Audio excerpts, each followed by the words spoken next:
আসসালামু আলাইকুম। এটিএন বাংলার গ্রামগঞ্জের খবরে সবাইকে স্বাগত জানাচ্ছি আমি চিন্তিয়া হক। শুরুতে বিআরবি কেবল সংবাদ শিরোনাম। এপ্রিলে বাড়ছে না জ্বালানি তেলের দাম, বলল জ্বালানি বিভাগ। স্কুল ও কলেজে 3 দিন অনলাইন ও 3 দিন অফলাইনে ক্লাস হবে, শিক্ষা মন্ত্রণালয়। 24 ঘন্টায় অবৈধভাবে মজুত করা প্রায় ৮৮,০০০ লিটার তেল উদ্ধার, 191টি মামলা দায়ের ও জরিমানা। তেলের অভাবে বন্ধ অনেক পাম্প।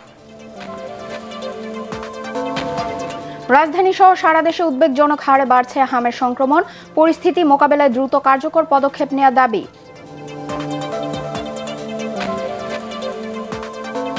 এবং মাদারীপুরে ডিজেল সংকটে ব্যাহত হচ্ছে সেচ কাজ, চরম দুশ্চিন্তায় কৃষকরা, ফসল উৎপাদনে বিপর্যয়ের আশঙ্কা।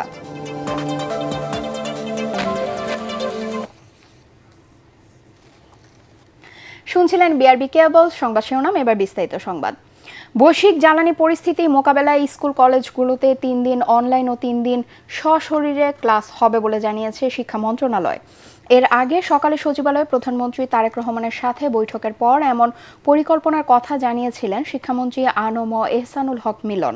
তবে বৃহস্পতিবার মন্ত্রিসভার বৈঠকে চূড়ান্ত সিদ্ধান্ত হবে বলেও জানান তিনি।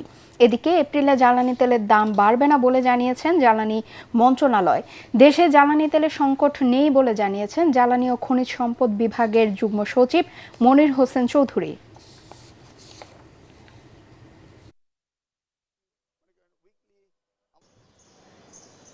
আমরা মার্চ মাসেও আপনাদেরকে আশ্বস্ত করেছি যে আমাদের কোনো সংকট নেই।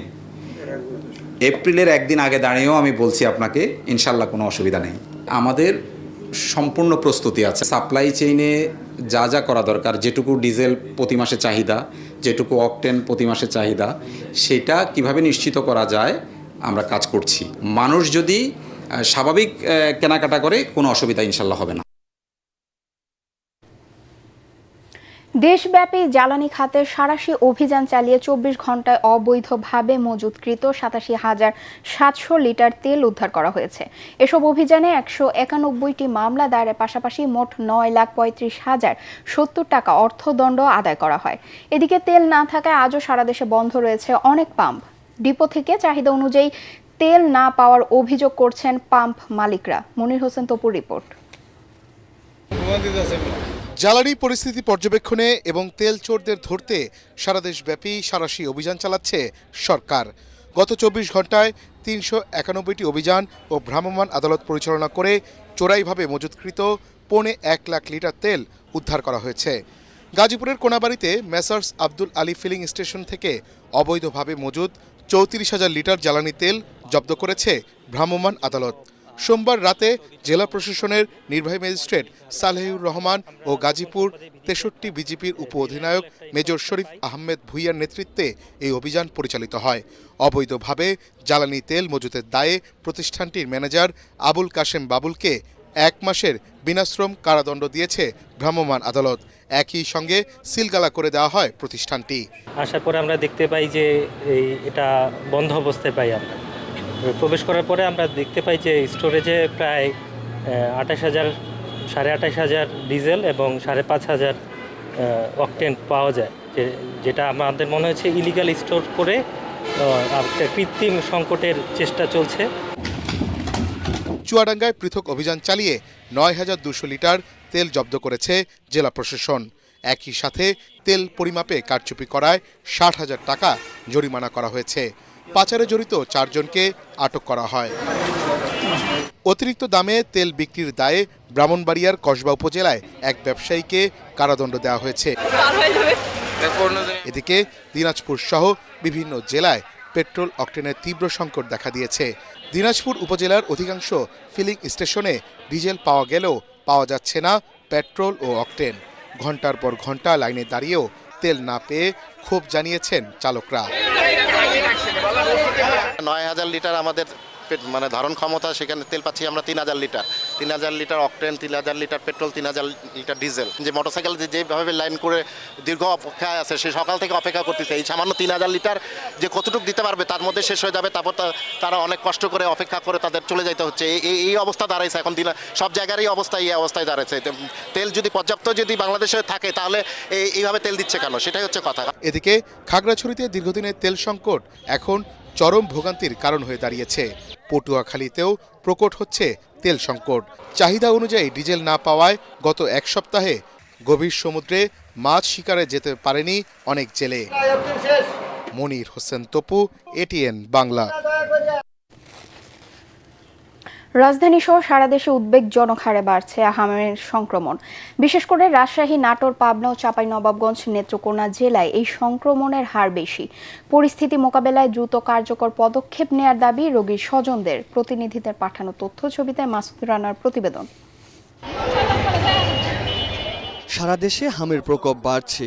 গত ২৪ ঘন্টায় রাজশাহী মেডিকেল কলেজ হাসপাতালে হামের উপসর্গ নিয়ে ভর্তি হয়েছে ৫০ জন শিশু, যাদের অধিকাংশই হাঁচি, কাশি, জ্বর, সর্দি ও নিউমোনিয়া উপসর্গ নিয়ে আসছে হাসপাতালে। দ্রুত সংক্রমণের ফলে বাড়ছে মৃতের সংখ্যা। গত ২ মাসে রাজশাহী মেডিকেল কলেজ হাসপাতালে মারা গেছে ৩০ শিশু।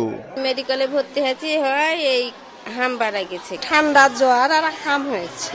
২০ থেকে ২২ দিন যাবত আমরা এখানে আছি, কিন্তু কোনো ডেভেলপই হচ্ছে না। চিকিৎসকরা জানান, পরিস্থিতি মোকাবেলায় সব ধরনের প্রচেষ্টা অব্যাহত রয়েছে। যারা পজিটিভ আসছে তাদের ভিতরে মারা গেছে একজন, আর যারা সাসপেক্টেড ছিল মিজেসের মানে উপসর্গ নিয়ে, তারা টোটাল প্রায় ২৯ জনের মতো পেশেন্টকে আমরা চিকিৎসার শেষ পর্যায়ে পাই, যার কারণে অনেক সময় তাদের জন্য আইসিইউ সাপোর্ট বা অন্যান্য সাপোর্ট আমরা অনেক সময় দিতে পারি না। নাটোরে হামের আক্রান্ত শিশুর সংখ্যা দিন দিন বাড়ছে। পরিস্থিতি মোকাবেলায় প্রয়োজনীয় চিকিৎসা সেবা নিশ্চিত করা হয়েছে বলে জানান সিভিল সার্জন। আমাদের পর্যাপ্ত হামের টিকা মজুদ আছে এবং চিকিৎসাও পর্যাপ্ত নিচ্ছে রোগীরা। নেত্রকোনায় বৃদ্ধি পাচ্ছে হামে আক্রান্ত রোগীর সংখ্যা। গত এক সপ্তাহে নেত্রকোনা সদর হাসপাতালে আক্রান্ত হয়ে ৭ জন শিশু ভর্তি হয়েছে। জেলা সদর হাসপাতালের শিশু বিভাগের চিকিৎসক জানান, হামের রোগীদের চিকিৎসার জন্য বিশেষ ইউনিট খোলা হয়েছে। শ্বাসকষ্ট আছে, আপনার এই যে মুখে ঘা আছে, পেটে সমস্যা আছে, জ্বর থেকে পক্স হয়েছে, পক্সের থেকে নিউমোনিয়া হয়েছে। কম বয়সী বাচ্চা, যাদের ইমিউনিটি কম, ৫ বছরের কম বয়সী বাচ্চা, এদেরই বেশি হয়। পরিস্থিতি মোকাবেলায় সরকার দ্রুত কার্যকর পদক্ষেপ নেবে, এমনটাই দাবি রোগীর স্বজনদের। মাসুদ রানা, এটিএন বাংলা। ৪ দিনের সফর শেষে নিজ জেলা পাবনা থেকে ঢাকায় ফিরেছেন রাষ্ট্রপতি মোহাম্মদ শাহাবুদ্দিন। সকাল ১১টার দিকে হেলিকপ্টারে পাবনা থেকে ঢাকার উদ্দেশ্যে রওনা হন তিনি। এর আগে পাবনা সার্কিট হাউসে রাষ্ট্রপতিকে গার্ড অফ অনার দেওয়া হয়। ১৬ মাস পর গত ২৮ মার্চ পাবনায় যান রাষ্ট্রপতি মোহাম্মদ শাহাবুদ্দিন। উত্তর আফ্রিকার লিবিয়া থেকে সাগর পথে গ্রিস যাবার পথে ১২ জনের প্রাণ হারানোর ঘটনায় সুনামগঞ্জের দিরাই থানায় মানব পাচারকারীর নাম উল্লেখ সহ অজ্ঞাত আরও কয়েকজনের নামে মামলা হয়েছে। নিহত সোহানুর রহমানের বাবা সালিকুর রহমান ও এ মামলা করেন। দিরাই থানার ওসি এনামুল হক চৌধুরী মামলা গ্রহণের সত্যতা স্বীকার করেছেন। গত শনিবার লিবিয়া থেকে অবৈধ পথে গ্রিস যাবার পথে সাগরে ২২ জন অভিবাসীর মৃত্যু হয়, যাদের মধ্যে ১৮ জনই বাংলাদেশি। এর মধ্যে সুনামগঞ্জের ১২ জন রয়েছে। মাদারীপুরে ডিজেল সংকটে ব্যাহত হচ্ছে সেচ কাজ। এতে চরম দুশ্চিন্তায় কৃষকরা। দ্রুত সমস্যা সমাধান না হলে ফসল উৎপাদনে বড় ধরনের বিপর্যয়ের আশঙ্কা তাদের। কৃষি বিভাগ বলছে, কৃষকদের পর্যাপ্ত সেচ সুবিধা নিশ্চিতে কাজ করছেন তারা। মাদারীপুর প্রতিনিধি এসআর শফিক স্বপনের রিপোর্ট জানাচ্ছেন মিজান শাহজাহান। মাদারীপুরে বোরো মৌসুমে পানির অভাবে ফেটে চৌচির ফসলি জমি। এর ফলে বিকল্প ব্যবস্থায় সেচ দিচ্ছেন চাষিরা। এতে বেড়েছে উৎপাদন ব্যয়। ফলে ফসল হলেও লোকসানের মুখে পড়ার আশঙ্কা তাদের। ব্যাকটেরিয়া তেলের সমস্যা, তেল হইলে যেন মামাগো ব্যাক পিলে হাসি হয়। পানি সরবরাহকারীদের অভিযোগ, চাহিদা অনুযায়ী ডিজেল পাচ্ছেন না তারা, ফলে বাধ্য হয়ে সীমিত পরিসরে চালাতে হচ্ছে পাম্প। এতে শুধু কৃষকরাই নয়, তারাও ক্ষতির সম্মুখীন। একদিন চালানোর পরে আবার তেল নেই, পরে আবার ১০০ ঘুরছি, ঘুরে ফিরে পরে আবার এখন আনছিলাম কতটুকু। এদিকে পেট্রোল পাম্প মালিকরা বলছেন, ডিপো থেকে পর্যাপ্ত ডিজেল না পাওয়ায় চাহিদা অনুযায়ী জ্বালানি সরবরাহ করা সম্ভব হচ্ছে না। তেল আমাদের দিতেছে না, এখন আমরা কাস্টমারের চাহিদা মিটাতে আমরা চাহিদা মতো তেল পাই না, দিতে পাই না। জ্বালানি তেলের সরবরাহ স্বাভাবিক রাখতে নিয়মিত তদারকি করা হচ্ছে বলে জানিয়েছে স্থানীয় প্রশাসন।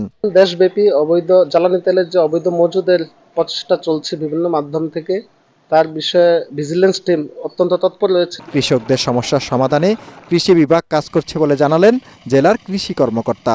অগ্রাধিকার ভিত্তিতে তারা স্লিপের মাধ্যমে তারা যাতে পাম্প কোম্পানিগুলোতে যায় এবং সেখান থেকে তারা ডিজেল পায়, এ ব্যাপারে আমরা ব্যবস্থা নিচ্ছি। শুধু আশ্বাস নয়, সিন্ডিকেটের বিরুদ্ধে কার্যকর পদক্ষেপ নিতে না পারলে ফসল উৎপাদন ব্যাহত হওয়ার আশঙ্কা সংশ্লিষ্টদের। Bureau report, ATN Bangla. Sherpur ৩ আসনে জমে উঠেছে জাতীয় সংসদ নির্বাচনের প্রচারণা। বিভিন্ন ধর্মীয় সামাজিক অনুষ্ঠান ও নির্বাচনী পথসভায় নানা উন্নয়নের প্রতিশ্রুতি দিয়ে চলছে ভোট প্রার্থনা। শ্রীবড়দিয়া ও ঝিনাইগাতী উপজেলা সদর সহ প্রত্যন্ত অঞ্চলের হাট বাজারগুলোতে এখন বিরাজ করছে নির্বাচনী আমেজ। ভোটাররা জানান, এই আসনে ৩ জন প্রার্থী অংশ নিলেও মূলত প্রতিদ্বন্দ্বিতা হবে ধানের শীষ ও দাঁড়িপাল্লা প্রতীকের মধ্যে। ক্ষমতাসীন দল বিএনপির ধানের শীষ প্রতীক নিয়ে লড়ছে 3 বারের সংসদ সদস্য মাহমুদুল হক রুবেল ও জামায়াতের দাঁড়িপাল্লা প্রতীক নিয়ে মাঠ চষে বেড়াচ্ছেন প্রয়াত জামায়াত নেতা নুরুজ্জামান বাদলের ছোট ভাই মাসুদুর রহমান মাসুদ। 12 ফেব্রুয়ারি অনুষ্ঠিত নির্বাচনে জামায়াত প্রার্থী নুরুজ্জামান বাদলের মৃত্যুতে এ আসনে নির্বাচন স্থগিত করা হয়। পরবর্তীতে 24 ফেব্রুয়ারি নির্বাচনের পূর্ণ তফসিল ঘোষণা করা হয়। ঘোষিত তফসিল অনুযায়ী আগামী 9 এপ্রিল অনুষ্ঠিত হবে শেরপুর 3 আসনে জাতীয় সংসদ নির্বাচন। নওগাঁয় গ্যারেজে থাকা বাসের ভেতর থেকে এক যুবকের লাশ উদ্ধার করেছে পুলিশ। শহরের বাইপাস বরুণকান্দি মোড় থেকে লাশটি উদ্ধার করা হয়। মৃত জাহিদ ইসলাম জেলার মান্দা উপজেলার তুলসীরামপুর গ্রামের ইব্রাহিমের ছেলে। তিনি বিআর সুপার পরিবহন বাসের হেল্পার হিসেবে কাজ করতেন। কিভাবে তার মৃত্যু হয়েছে তা তদন্ত করছে পুলিশ। নোয়াখালীতে স্ত্রী হত্যায় স্বামীর যাবজ্জীবন ও ধর্ষণ চেষ্টায় এক যুবকের 7 বছরের কারাদণ্ড দিয়েছে আদালত। এর মধ্যে 2018 সালের কোম্পানীগঞ্জ উপজেলার মোছাপুর ইউনিয়নে শাহনারা বেগম নামে এক গৃহবধূকে হত্যার দায়ে তার স্বামী গোলাম সরোয়ারকে যাবজ্জীবন কারাদণ্ড দেওয়া হয়। এছাড়া বেগমগঞ্জ উপজেলার করিমপুর এলাকায় 10 বছর বয়সী এক শিশুকে ধর্ষণ চেষ্টার ঘটনায় বরকতুল্লাহ নামে এক যুবকের 7 বছর কারাদণ্ড ও 20,000 টাকা জরিমানা করা হয়। দুপুরে নোয়াখালী নারী ও শিশু নির্যাতন দমন ট্রাইব্যুনাল 1-এর বিচারক মোহাম্মদ খুরশেদুল আলম শিকদার এ রায় দেন। ময়মনসিংহের গফরগাঁওয়ে ব্রহ্মপুত্র নদে বালু উত্তোলন ও দখলকে কেন্দ্র করে উপজেলা ছাত্রদলের আহ্বায়ক মোক্তার হোসেনের অব্যাহতির প্রতিবাদে মানববন্ধন ও বিক্ষোভ মিছিল অনুষ্ঠিত হয়েছে। গফরগাঁও প্রেস ক্লাবের সামনে এ মানববন্ধনের আয়োজন করে উপজেলা ছাত্রদল। মানববন্ধনে বক্তারা বলেন, গত 26 মার্চ পৌর এলাকার কলেজ ঘাটে বিআইডব্লিউটি এর খনন যন্ত্রে কিছু দুর্বৃত্ত হামলা চালিয়ে ভাঙচুর করে। এ সময় দুর্বৃত্তদের প্রতিরোধে এগিয়ে গেলে উপজেলা ছাত্রদলের আহ্বায়ক মোক্তার হোসেন ও অন্যান্যদের 10-12টি মোটরসাইকেল পুড়িয়ে দেওয়া হয়। এ ঘটনায় মোক্তার হোসেনকে দলীয় পদ থেকে অব্যাহতি দেয় কেন্দ্রীয় ছাত্রদল।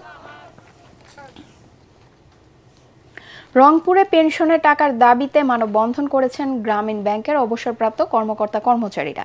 দুপুরে রংপুর প্রেস ক্লাবের সামনে ওই বিভাগের 8 জেলার অবসরপ্রাপ্ত কর্মকর্তা-কর্মচারীরা মানববন্ধনে অংশ নেন। এ সময় তারা জানান, কমপক্ষে 10 বছর চাকরির বয়স হলে স্বেচ্ছায় অবসরপ্রাপ্ত কর্মচারীদের উৎসব ভাতা, চিকিৎসা ভাতা এবং পেনশন দেবার কথা থাকলেও আজও তা দেয়নি প্রতিষ্ঠানটি। পরে জেলা প্রশাসক বরাবরের স্মারকলিপি দেওয়া হয়।